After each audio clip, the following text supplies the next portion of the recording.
didukung oleh Move on to Top Mochaccino Double Shot. Double nikmatnya.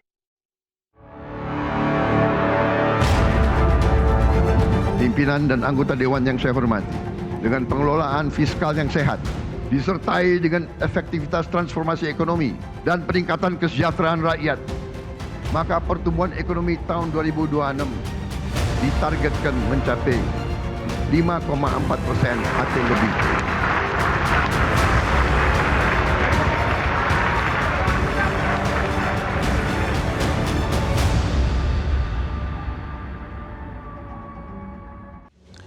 Selamat malam pemirsa, inilah Top News segmen Top Ekonomi. Untuk pertama kalinya, Presiden Prabowo Subianto menyampaikan pidato kenegaraan pengantar rancangan undang-undang tentang anggaran pendapatan dan belanja negara atau RAPBN tahun 2026 di rapat paripurna DPR dan DPD RI tanggal 15 Agustus lalu. Pidato Presiden inilah yang akan menjadi landasan dan arah perekonomian Indonesia tahun depan. Seperti apa perekonomian Indonesia tahun depan, bisnis dan peluang kerja di sektor apa saja yang bisa berkembang pesat tahun depan. Pemirsa, inilah Top News segmen Top Ekonomi bersama saya Leonard Samosir.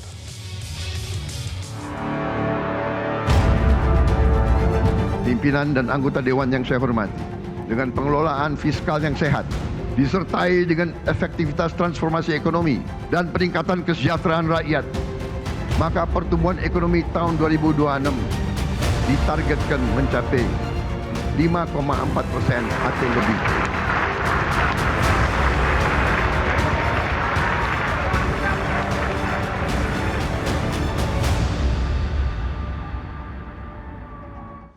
Ya pemirsa, kita akan buka lagi data-data penting mengenai asumsi makro dan postur RAPBN 2026. Di tahun depan, tahun 2026, pertumbuhan ekonomi Indonesia ditargetkan 5,4%. Itu naik dibandingkan target tahun ini di angka 5,2%. Target 5,4% tahun depan terasa tidak terlalu jauh dengan pencapaian pertumbuhan ekonomi kuartal kedua tahun ini yang di luar dugaan ada di angka 5,12%. Lalu untuk kurs rupiah dalam RAPBN 2026, kurs rupiah terhadap dolar Amerika ditargetkan ada di level 16.500 per dolar Amerika, selisih 500 rupiah dibandingkan APBN tahun 2025 tahun ini di level 16.000 rupiah per dolar. Bagaimana dengan target pengangguran di RAPBN 2026? Pengangguran ditargetkan ada di level 4,4 hingga 4,96% dari total angkatan kerja. Ini membaik dibandingkan target tahun 2025 tahun ini di angka 4,5 hingga 5% dari angkatan kerja. Kemudian target kemiskinan, di tahun depan pemerintah menargetkan angka kemiskinan ada di rentang 6,5 sampai 7,5% dari total penduduk. Ini juga membaik dibandingkan APBN tahun ini di angka 7 hingga 8% dari total penduduk. Dan pemirsa, inilah postur RAPBN 2026 nanti. Inilah dompet negara tahun depan. Berapa pendapatan dan pengeluaran pemerintah tahun depan? Tahun depan pemerintah menargetkan pendapatan 3.147 triliun rupiah, naik 9,8% dibanding pendapatan tahun ini di level 3.005 triliun rupiah. Kemudian dengan pendapatan negara 3.147 triliun, belanja negara ditargetkan mencapai 3.786 triliun rupiah, itu naik 7,3% dibanding belanja negara tahun ini sebesar 3.621 triliun rupiah. Dengan belanja yang lebih besar dibandingkan pendapatan, maka defisit anggaran dalam RAPBN tahun depan ditargetkan 2,48% dari produk domestik bruto atau PDB Indonesia. Ini membaik dibandingkan APBN tahun ini di level 2,53%. Dan pemirsa, inilah 8 agenda prioritas yang disampaikan Presiden Prabowo yang bisa jadi adalah peluang bagi Anda semua mulai dari pengusaha hingga para pemburu kerja. 8 agenda prioritas, yang pertama ketahanan pangan, yang kedua ketahanan energi, 3 makan bergizi gratis, 4 pendidikan bermutu, yang kelima kesehatan berkualitas, yang keenam penguatan ekonomi rakyat, yang ketujuh pertahanan, dan yang kedelapan adalah percepatan investasi dan perdagangan. Dan bagi Anda yang rajin mencari peluang bisnis dari belanja pemerintah, silahkan cermati ranking belanja terbesar kementerian dan lembaga tahun depan. Ranking pertama ditempati Badan Gizi Nasional dengan nilai belanja negara itu hampir atau bahkan 300-an triliun rupiah. Ranking yang kedua adalah Kementerian Pertahanan sekitar 185 triliun. Yang ketiga adalah Kepolisian 145 triliun.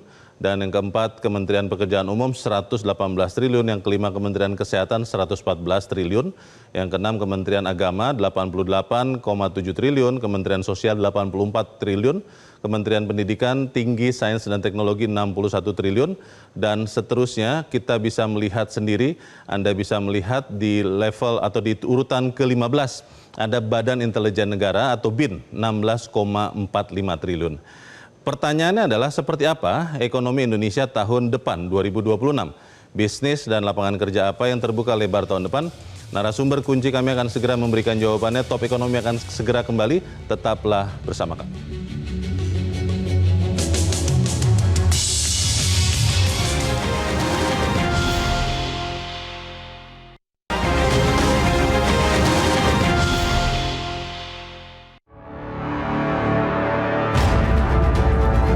Pimpinan dan anggota Dewan yang saya hormati, dengan pengelolaan fiskal yang sehat, disertai dengan efektivitas transformasi ekonomi dan peningkatan kesejahteraan rakyat, maka pertumbuhan ekonomi tahun 2026 ditargetkan mencapai 5,4% atau lebih.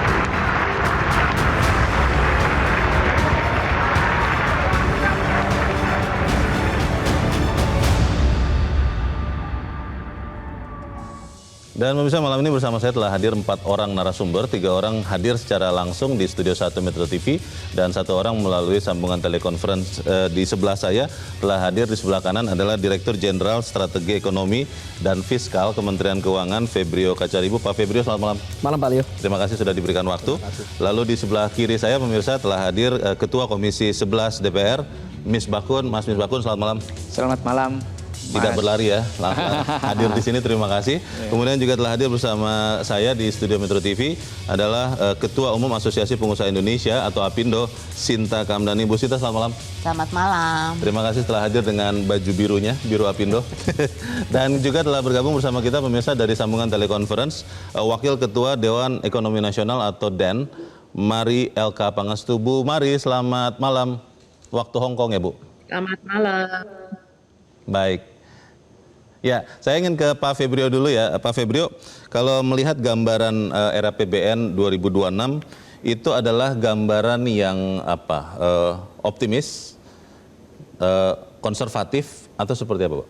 Optimis realistis. Optimis realistis. Karena kita melihat bahwa Indonesia punya peluang untuk mendorong lebih banyak lagi investasi.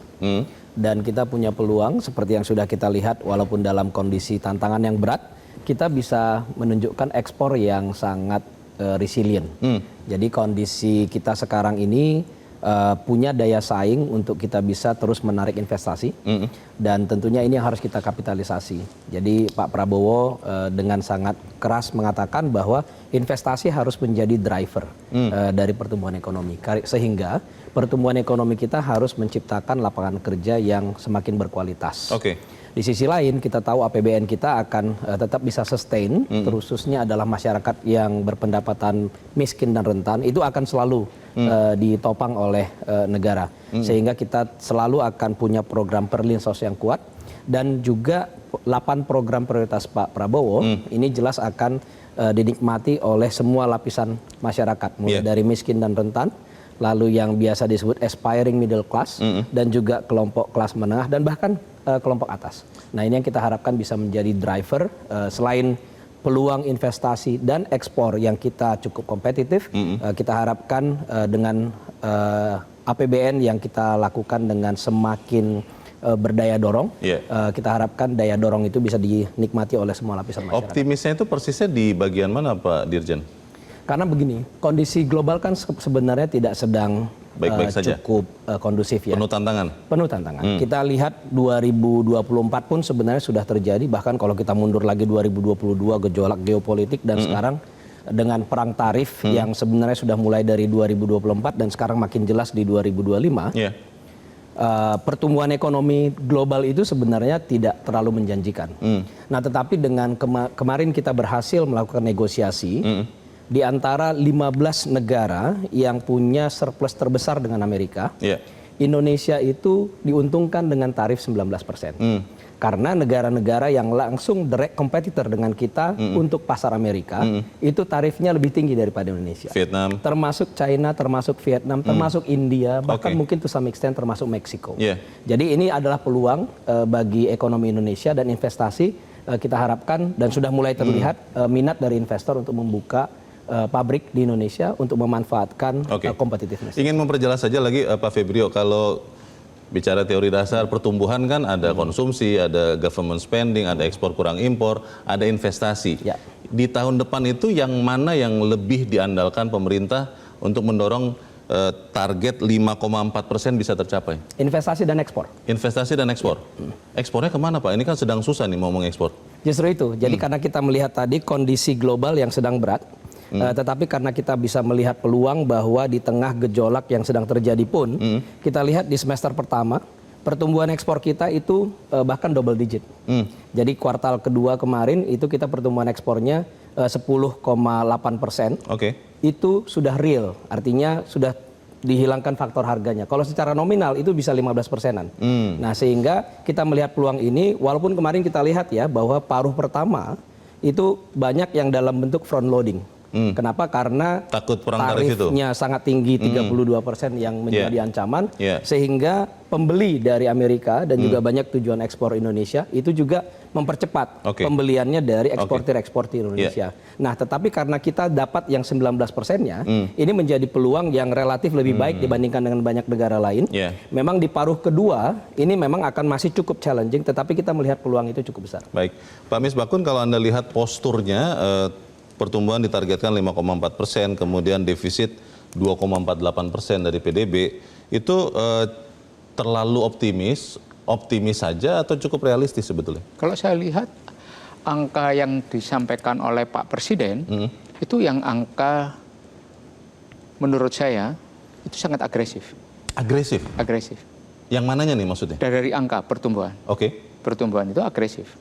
Coba bayangkan di antara G20, kita tumbuh di kuartal kedua 5,12 saja yang tertinggi di G20.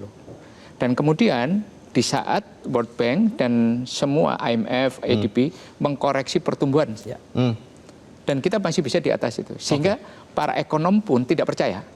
Para analis nggak percaya. Tidak percaya dengan tahun depan atau yang? Tidak percaya dengan pencapaian 5,12. 5,12 second quarter kemarin? Dan tahun depan itu kan situasinya kan hampir sama. Tetapi pemerintah memberikan target 5,4. Bagi saya itu agresif. Tetapi saya ingin menyampaikan, tapi sangat strategis di dalam pencapaian tujuannya. Apa itu? Pertama, pemerintah menumbuhkan ekonomi domestik. Dari apa? Dari MBG. MBG 335 triliun. Porsi paling besar ya? Paling besar. Dan porsi 135, kalau ekosistem di akhir 2025 ini bisa diselesaikan, 335 itu akan memberikan multiplier efek yang luar biasa di dalam domestic consumption. Domestic consumption, dan itu walaupun bentuknya belanja, itu akan menjadi investasi sendiri, karena di dalamnya itu diikuti oleh apa? Oleh realisasi belanja stasiun makanan, dapurnya, SPBG-nya. Nah itu kan diikutin juga, dan itu kan non APBN. Non APBN. Nah ini kalau menurut saya ada satu hal yang menurut saya angka 5,4 itu agresif. Dan menurut saya juga, menurut saya pada suatu tingkat yang realistis. Realistisnya apa? Realistis dalam banyak hal. Banyak halnya apa?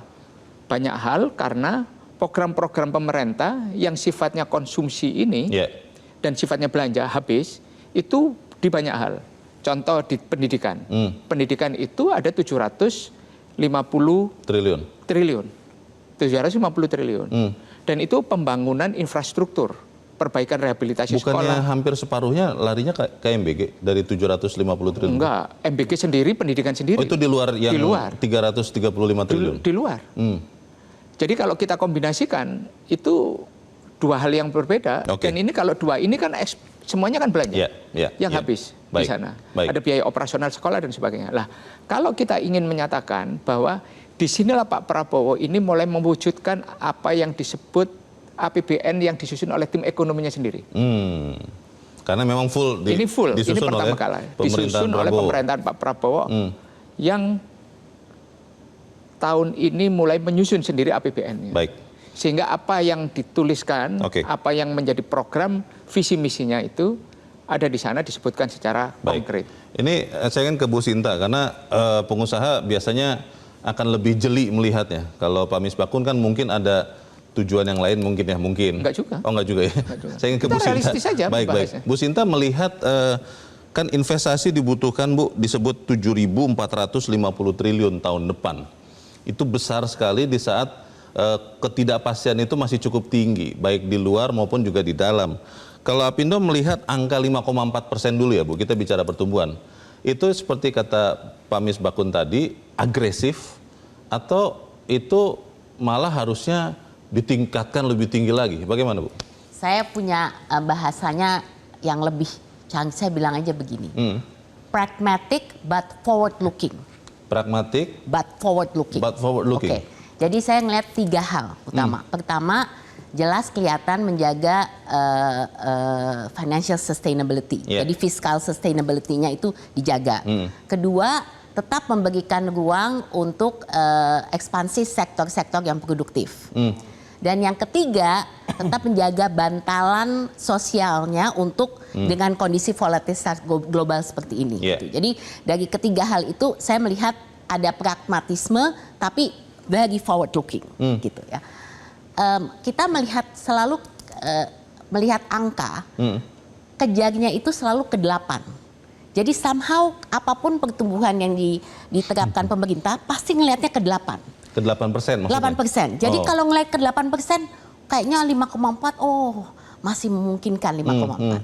Tapi pada dasarnya, begitu banyak ketidakpastian di 2026, yang menurut kami pandangannya masih ada, yang sebenarnya angka tersebut kemudian what does it mean?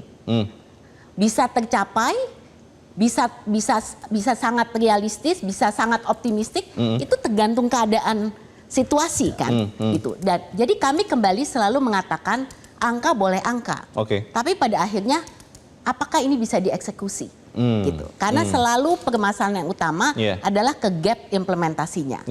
Jadi kalau kita bicara soal MBG, kita bicara itu kan semua secara ini bagus sekali ya, bisa malah menciptakan lapangan pekerjaan juga gitu. Kalau dikatakan satu SPSK itu bisa 48 pekerja katanya.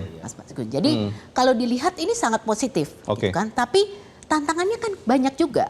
Secara logistik, sekarang mau meningkatkan dari 6 juta ya ke 83 juta aja, itu nggak semudah itu secara logistik. Maksudnya untuk MBG ya? Untuk MBG, ini saya memberikan contoh. Untuk penerima MBG itu ya Bu ya?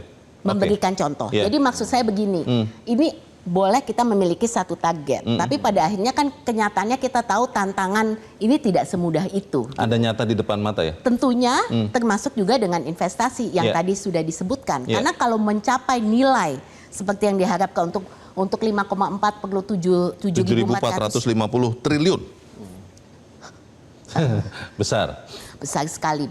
Dan kita kan sekarang 2025 1.900 ya. Jadi kalau dilihat very forward looking. Kerja amat sangat keras ya. Saya rasa perlu kerja yang amat keras, tapi dalam sisi lain kami melihat positifnya begini. Kalau pemerintah memang mentargetkan angka tersebut, pastinya dong harus di-unlock semua tantangan yang ada. Kalau enggak bagaimana mungkin orang double untuk naikkan 100% aja tidak mudah, apalagi setinggi itu. Sebelum saya melanjutkan unlock yang di dalam negeri, saya ingin ke Bu Mari dulu. Bu Mari, apakah Ibu membagi juga optimisme yang sama yang tadi dirasakan oleh Pak Misbakun? Bu Sinta melihatnya penuh tantangan kelihatannya, atau seperti apa Dewan Ekonomi Nasional melihatnya, Bu Mari? Mungkin kita memposisikan diri lebih kepada, jika kita ingin mempertahankan 5% atau bahkan mencapai 5,4% yang relatif tinggi ya dibanding maksudnya dengan keadaan sekarang ya. Yang penting menurut saya sih untuk bertanya ya, bagaimana sih kita bisa mencapai pertumbuhan 5,4%. Tadi kalau disebut oleh Pak Febrio bahwa dia berharap investasi dan ekspornya akan menjadi driver dari growth. Ya sah-sah aja ya itu kalau asumsinya demikian. Tetapi menurut hemat kami, dan ini sudah menjadi juga intensi presiden, ini investasi tidak mungkin akan bertambah atau meningkat, apalagi yang berorientasi ekspor, jika kita tidak melakukan diregulasi.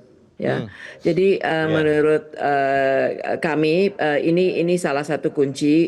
Kita perlu implementasi diregulasi, memperbaiki iklim investasi, dan di situ juga kita bisa bahas lebih detail. Tetapi intinya kan sudah banyak kita bahas, termasuk juga dengan Apindo, bagaimana mengurangi ekonomi biaya tinggi, bagaimana memberi kepastian berusaha di dalam negeri maupun membantu untuk akses pasar di luar negeri dengan negosiasi dan free trade agreements yang lain.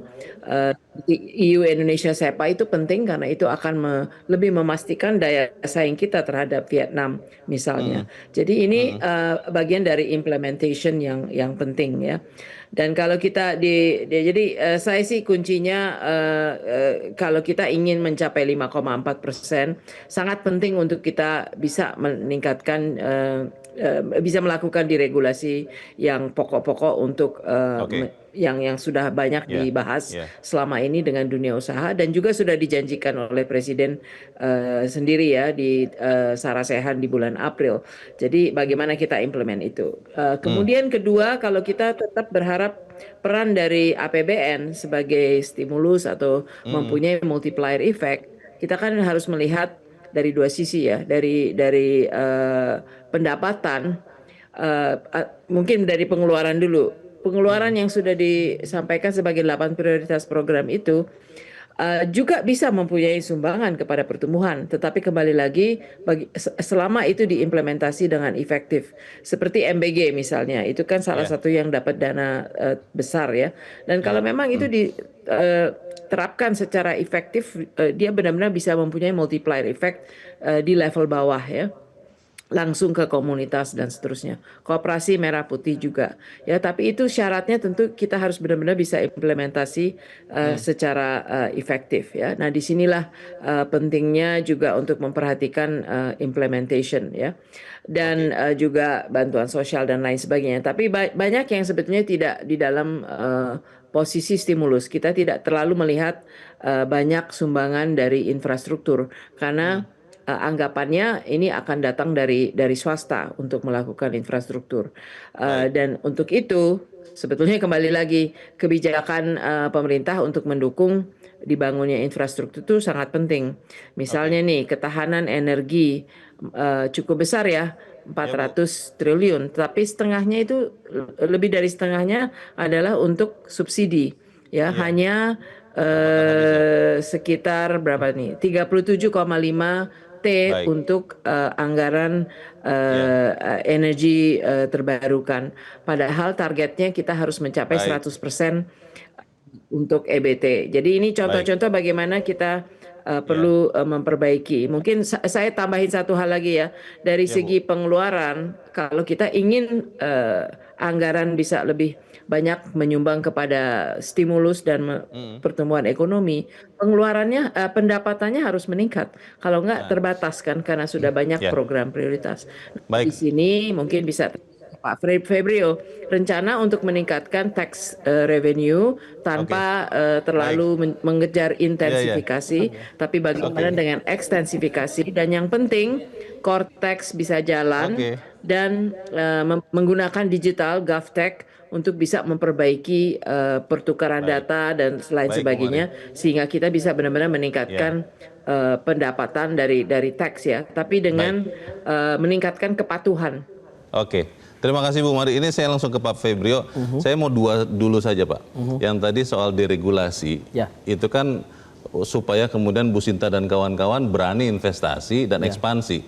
Lalu yang kedua, tadi Pak Febrio sudah katakan karena ancaman perang dagang dari Trump, banyak investor itu front loading karena takut kena tarif tinggi, mereka investasi di awal. Tapi kan sekarang sudah jadi lebih rendah. Logikanya di triwulan ketiga dan keempat, investasi itu akan melambat. Apa kemudian yang akan dilakukan pemerintah untuk memboost investasi di tahun depan, Pak? Ya, jadi tadi benar sekali sebenarnya Bu Mari mengatakan bahwa investasi ala Pak Prabowo ini berbeda. Investasi ala Pak Prabowo adalah mengutamakan peran swasta. Dan peran pemerintahnya adalah dalam konteks KPBU, jadi PPP. Dan ini yang akan kita harapkan peran yang sangat besar dari Danantara. Semua BUMN masuk ke dalam konsolidasi di Danantara. Dan di sini nanti kita harapkan terjadi benchmarking. Jadi performance dari masing-masing BUMN ini memang harus dilihat secara komersil. Sehingga kita harapkan kalau mereka invest di dalam infrastruktur, infrastruktur ini bukan hanya jalan tol, jadi masyarakat juga mungkin imajinasinya bisa kita perluas sedikit. Infrastruktur ini terutama adalah energi. Tadi Bu Mari juga sebutkan tentang energi terbarukan. RUPTL kita untuk 10 tahun ke depan itu membutuhkan ribuan triliun. Dan itu adalah bagian dari juga dorongan dari pertumbuhan ekonomi kita sendiri. Paling banyak apa itu kira-kira, Pak? Panas bumi atau apa? Lebih besar nanti mayoritas justru akan renewable. Itu ada panas bumi, ada solar panel, ada angin dan sebagainya gitu ya. Nah justru ini adalah peluang kita untuk masuk ke manufakturnya juga. Di mana saat ini demand terhadap listrik di Indonesia kan terus tumbuh. Jadi kebutuhan kita tadi mengatakan invest sampai ribuan triliun itu bukan karena kita memang semata-mata ingin invest, tetapi karena memang ada demand dari pertumbuhan ekonomi yang membutuhkan listrik. Tetapi listrik ke depan memang akan semakin dibutuhkan listrik yang renewable. Contohnya adalah ini sama sekaligus juga menceritakan beberapa peluang investasi Danantara dan juga sektor swasta ke depan, terutama adalah sektor digitalisasi. Saat ini demand terhadap data center seluruh dunia itu sangat besar. Tinggi ya. Dan penggunaan energinya sangat tinggi. Dan mayoritas energi yang diminta oleh data center itu adalah renewable. Dan Indonesia sangat position sangat well dalam kondisi ini. Kita punya resources untuk bisa bahkan bukan hanya panas bumi, kita punya hydro, dan kita juga punya kapasitas untuk memproduksi solar panel. Nah inilah manufacturing yang tadi kita sebutkan sebagai dorongan untuk investasi. Ini teman-teman Apindo sudah sangat familiar dengan ini. Makanya tadi saya sangat apresiasi komentar dari Bu Sinta bahwa nanti ini yang paling penting adalah eksekusi. Proyeknya harus ada.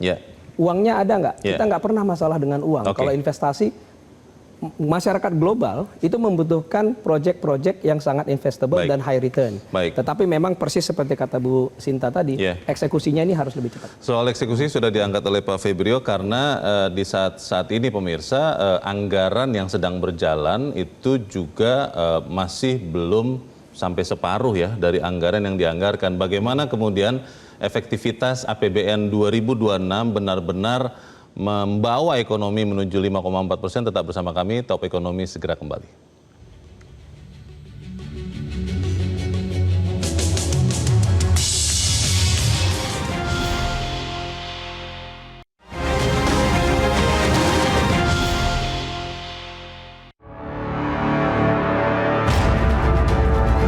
Pimpinan dan anggota Dewan yang saya hormati, dengan pengelolaan fiskal yang sehat, disertai dengan efektivitas transformasi ekonomi dan peningkatan kesejahteraan rakyat, maka pertumbuhan ekonomi tahun 2026 ditargetkan mencapai 5,4% atau lebih.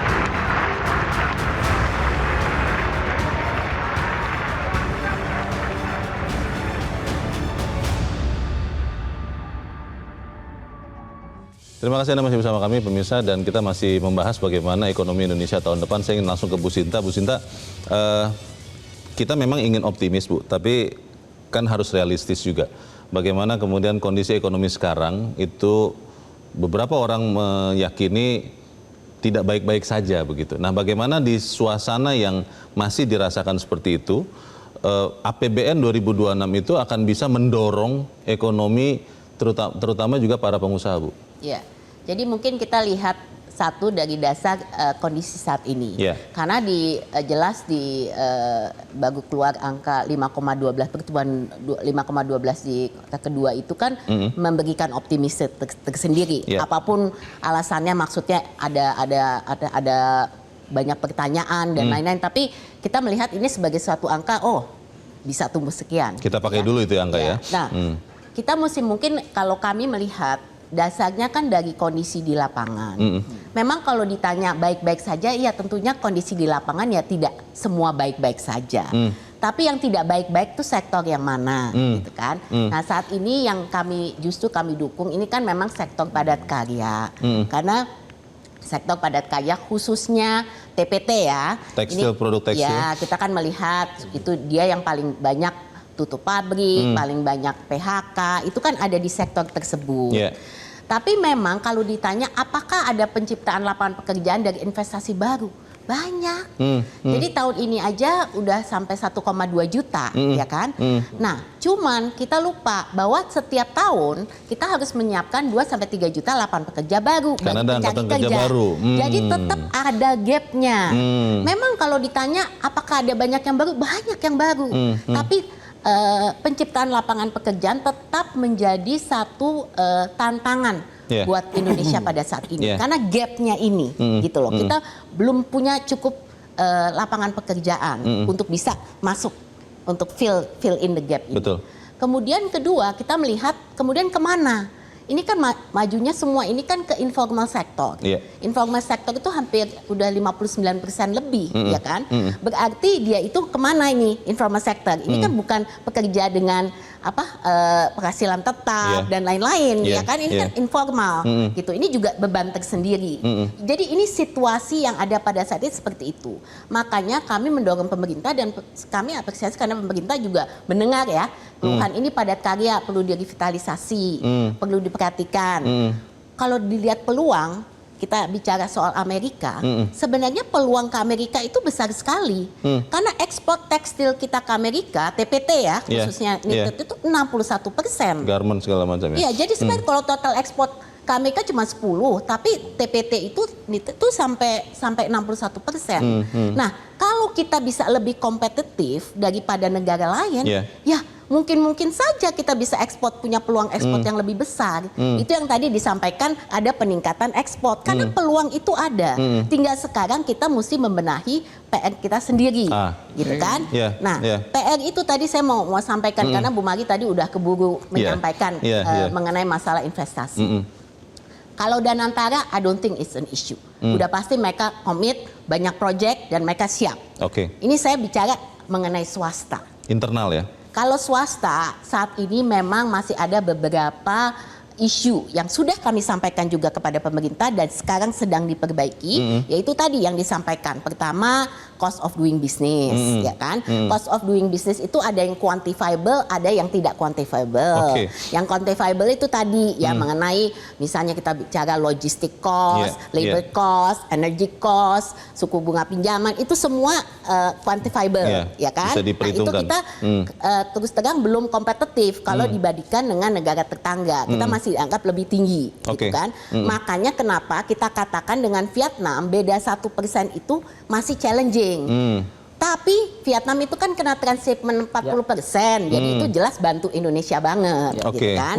Nah, kedua produktivitas, kita ngomong soal human capital, itu memang masih menjadi isu juga. Karena kan kita sekarang semua lebih low skill ya, kita perlu scaling, upskilling dan lain-lain. Nah, yang unquantifiable ini yang jadi kunci, yaitu apa? Regulasi, perizinan. Nah, ini yang sedang diperbaiki pemerintah melalui deregulasi. Itu yang menjadi isu utama. Deregulasi itu kan tidak bisa hanya pemerintah saja. Kalau DPR melihatnya seperti apa, Mas Misbakun? Karena deregulasi kan pengalaman di Indonesia biasanya tidak bisa dengan cepat. Tapi kan kita butuh investasi itu secepat-cepatnya kalau bisa. Bagaimana? Gini, wilayah deregulasinya DPR, DPR itu kan selesai di undang-undang. Betul. Kemudian setelah selesai pembahasan undang-undang, kita akan melaksanakan itu dilaksanakan oleh pihak eksekutif, baik itu oleh pemerintah pusat maupun pemerintah daerah ada provinsi maupun kabupaten kota. Dan diawasi. Dan diawasi oleh masing-masing DPR pada tingkatan masing-masing. Nah, saya ingin kembalikan ke APBN lagi nih. Yang perlu kita perkuat itu sebenarnya apa? APBN itu berapa persen kontribusinya terhadap PDB? Enggak, terhadap pertumbuhan. Terhadap pertumbuhan. Nah, apakah fiskal ini satu-satunya mesin penggerak pertumbuhan? Katanya sekitar 14-15%. Nah, Gini, kita kan harus melihat bahwa engine pertumbuhan itu kan ada dua, fiscal policy dan monetary policy. Yeah. Fiscal policy-nya kita lihat di APBN, monetary policy-nya di kebijakan-kebijakan moneter yang ada. Bank Indonesia. Di Bank Indonesia. Dan kita lihat apakah kemudian dorongan berikutnya di sektor perbankan bagaimana ekspansi kredit kita. Ekspansi kredit ini sangat penting. Ekspansi kredit di kuartal yang semester kuartal kedua, satu semester itu masih 8. Oke. 8, dan ini berbahaya terhadap itu. Karena apa? Kalau kita mengharapkan dari investasi, nah inilah yang harus diperbaiki. Ya, ini yang harus diperbaiki. Lah, kalau kita lihat struktur pertumbuhan ekonomi Indonesia, 52 sampai 56% itu dari household consumption, konsumsi rumah tangga. 30 sampai 34% itu dari PMT, pembentukan modal tetap bruto atau investasi. Sisanya dari ekspor impor, government spending 4% sampai 8%, sisanya ekspor impor. Plus minusnya di sana. Lah, 4 komponen itu yang paling besar. Lah, itu digerakkan oleh apa sih? Sentimennya APBN dan APBN dari sisi monetary policy dan kemudian dari fiscal policy dan dari monetary policy. Dua ini, nah, kita lihat sekarang bunga kita seberapa kuat, besar. Dan kemudian orang untuk mendapatkan akses kredit itu apa? Seberapa mudah? Tadi beliau menyampaikan quantifiable atau non quantifiable. Sekarang orang mendapatkan akses kredit seberapa banyak sih? Bisa mendapatkan? Itu. Dan uang perbankan kita seberapa banyak likuiditasnya? Nah, ini kan urusannya monetary policy. Uang masyarakat yang akan beredar berapa dan berapa ketersediaan likuiditas kita di pasar. Dan ini juga penting. Jangan hanya kita membicarakan APBN itu seakan-akan pertumbuhan itu hanya tumbuh karena itu. Tapi Bank Indonesia kan Mas Bakun sudah memangkas BI rate-nya berkali-kali. 7D repo rate-nya udah berkali-kali diturunkan. Tapi ada yang namanya SRBI. Itu menjadi instrumen yang tadinya cuma instrumen memainkan peredaran jumlah likuiditas, sekarang menjadi instrumen investasi. Walaupun sudah banyak berkurang. Uang akhirnya lebih aman masukkan situ. Bayangkan, kalau kemudian uang dana pihak perbankan dimainkan hanya di 2 tempat. SRBI dan SBN, kemana nih uang? Intermediasinya tidak berjalan. Harusnya uang perbankan itu kan dipakai satu untuk membiayai proyek sektor real, kemudian dipakai bayar supplier, bayar gaji, bayar apa sebagainya, kemudian uang itu bergulir. Velocity of money-nya kan berputar di sini. Yang bisa mendorong itu DPR dong. DPR itu kan mendorong regulasi, Pak. Bukan mendorong sektor real. Memberikan iklim investasi yang bagus. Bagaimana kemudian program-program di APBN kita setujui dengan baik, kita eksekusi dengan cepat. Itu bisa jalan. Kita juga memberikan dukungan yang kuat terhadap semua langkah moneter yang pro kepada pertumbuhan. Itu. Pak Febrio, kalau soal serapan anggaran, Pak, itu kan sampai sekarang belum sampai 50% ya saat kita bicara ini. Nah, itu seberapa efektif sebetulnya APBN ini disbursement-nya di tahun ini dan nanti tahun depan, Pak? Outlook kita sampai akhir tahun itu akan mencapai defisit cukup tinggi, 2,78%. 2,78%. APBN 2025 itu didesain untuk 2,53%. Jadi sebenarnya memang di paruh kedua tahun 2025 ini memang ada sekitar 2.000 triliun lagi yang harus dibelanjakan. Dan itu kalau kami lihat cukup on track karena kan ketika kita melihat lapsem laporan semester, kita harus menyiapkan outlook sampai akhir tahun. Nah, di sana kita harus antisipasi belanja-belanja mana saja yang akan terrealisir. Dan itu kita melihat cukup kredibel. Ini akan mencapai sekitar 3.500 triliun lebih by the end of the year. Nah, dari sana sebenarnya kalau kita melihat peran dari APBN untuk pertumbuhan ekonomi, APBN itu sekitar 14,5 sampai 15% dari PDB. Walaupun kalau kita lihat G-nya itu seringkali munculnya cuma 8%. Kenapa? Karena belanja negara itu tidak hanya melalui government spending, tetapi dia bisa langsung transfer ke kantong masyarakat, seperti perlinsos, lalu subsidi dan sebagainya. Itu banyak yang langsung ke C. Jadi totalnya itu sebenarnya sekitar kalau di APBN kan 3.500-3.600 triliun. Dan itu banyak yang langsung masuk ke kantong masyarakat. Nah, jadi kontribusinya itu bukan hanya dari G-nya, tetapi juga dari C-nya itu ada komponen dari pemerintah ratusan triliun di sana ya. Lalu juga ada di komponen investasi. Jadi ketika pemerintah membelanjakan barang, bukan hanya barang, tetapi belanja modal, itu masuk dalam komponen investasi juga. Jadi kontribusi pemerintah juga ada di sana. Nah, kalau kita lihat dari realisasi ini, memang Arahan dari Pak Prabowo ingin memastikan bahwa belanja ini adalah spending better. Memastikan bahwa lemak-lemaknya kita pangkas. Ini selalu bahasa Pak Prabowo, ini jelas. Contohnya apa sih lemak-lemak? Mengatakan bahwa apa yang dibelanjakan itu haruslah mayoritas untuk langsung dinikmati oleh masyarakat.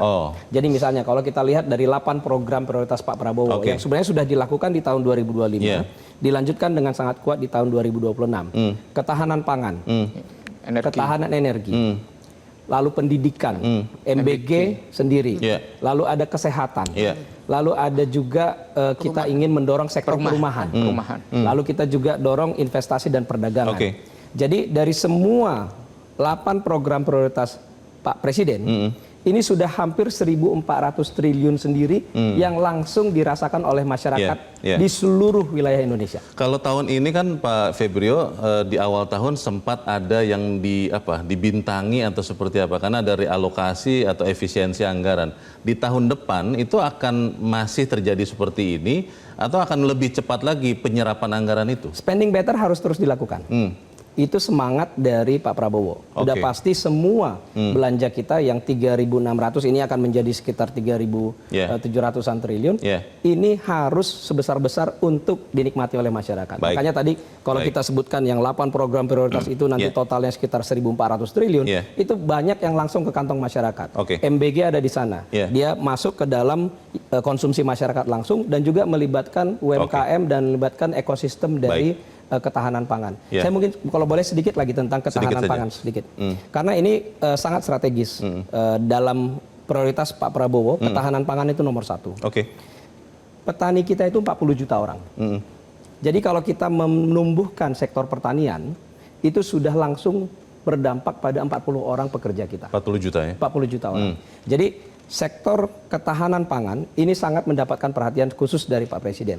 Sektor ini ada KL-KL-nya, terutama pertanian, itu langsung di depan. Pupuk dipastikan tersedia segera.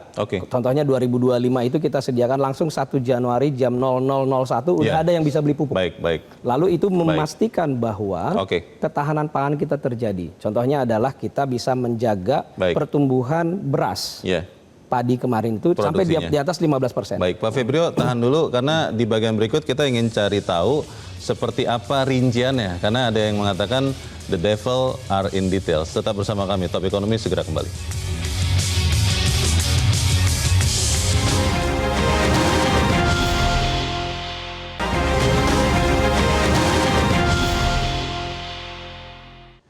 Terima kasih Anda masih bersama kami. Bu Mari, ini segmen terakhir kita. Apa Bu yang Ibu mintakan kepada pemerintah supaya yang disampaikan dalam RAPBN itu bisa terjadi, Bu? Iya, kalau buat saya sih intinya kalau kita mau bertumbuh 5,4%, kita perlu fokus kepada investasi dan meningkatkan investasi yang akan juga meningkatkan ekspor dan seperti tadi disampaikan Bu Shinta, menciptakan lapangan pekerjaan. Memang investasi dari pemerintah maupun dari dana antara dan seterusnya akan bisa membantu untuk infrastruktur, akan menyumbang ke pertumbuhan. Tapi yang kita perlukan adalah investasi dari swasta, terutama yang berorientasi ekspor, PMA, untuk benar-benar mengambil kesempatan di dalam opportunity yang ada di dalam pasar dunia saat ini yang memang tidak pasti, tetapi ada kesempatan-kesempatan untuk relokasi, untuk meningkatkan. Tapi kuncinya adalah diregulasi, meningkatkan produktivitas, dan benar-benar fokus kepada bagaimana kita bisa mempunyai strategi yang tepat ya, untuk menangkap opportunity. Kita bisa lihat apa yang dilakukan Vietnam saat ini, banyak melakukan diregulasi dan reformasi untuk bisa menangkap kesempatan peningkatan investasi yang akan berorientasi ekspor untuk masuk kepada peluang-peluang yang terbuka di dalam ketidakpastian ini. Baik, terima kasih Bu Mari Pangestu sudah memberikan pemikiran Anda dari Hong Kong. Selamat malam Bu Mari. Bu Shinta, apa Bu yang dimintakan kepada pemerintah Bu supaya bisa benar-benar mencapai target-target itu? Ya, jadi pertama saya rasa kalau kita melihat dari sudut investasi, memang kita mesti juga memprioritaskan investasi yang bisa memberikan multiplier effect ke real sector. Ini saya rasa menjadi sangat kunci gitu. Makanya saya senang tadi mengatakan juga pertanian memang padat karya jelas. Downstreaming yang dilakukan, hilirisasi yang dilakukan pemerintah ini sekarang udah benar. Tapi kita juga memang harus tetap jangan lupa industrialisasi kita nih, manufaktur kita. Ini kan kunci gitu ya. Jadi harus bisa juga diberikan insentif yang produktif gitu. Ini saya rasa kunci utama. Pada akhirnya pelaku usaha membutuhkan suatu kepastian dalam doing business ya. Jadi kenapa kita selalu mengatakan kemudahan berusaha gitu. Sebenarnya kita mau supaya kita bisa tetap lebih berkompetitif dan berdaya saing. Ini kunci utama. Jadi untuk bisa mencapai target 5,4 itu mungkin saja gitu. Tapi ingat, kita ini tidak berdiri sendiri gitu. Oleh karenanya competitiveness dan daya saing ini adalah kunci. Terima kasih, Pak Misbakun. Kuncinya adalah bagaimana pemerintah tetap membangun kepercayaan publik bahwa investasi di Indonesia itu menguntungkan. Kemudian terjadi penciptaan lapangan pekerjaan, karena dengan penciptaan lapangan pekerjaan orang mempunyai penghasilan, dengan punya penghasilan orang mempunyai kemampuan untuk melakukan konsumsi, dan itu yang menggerakkan ekonomi. Yang utama adalah APBN ini adalah membangun kepercayaan bahwa negara hadir untuk masyarakat dan kemudian negara melakukan investasi sosialnya di sektor publik dan kemudian memberikan kepercayaan kepada semua masyarakat, baik itu di nasional, regional maupun internasional.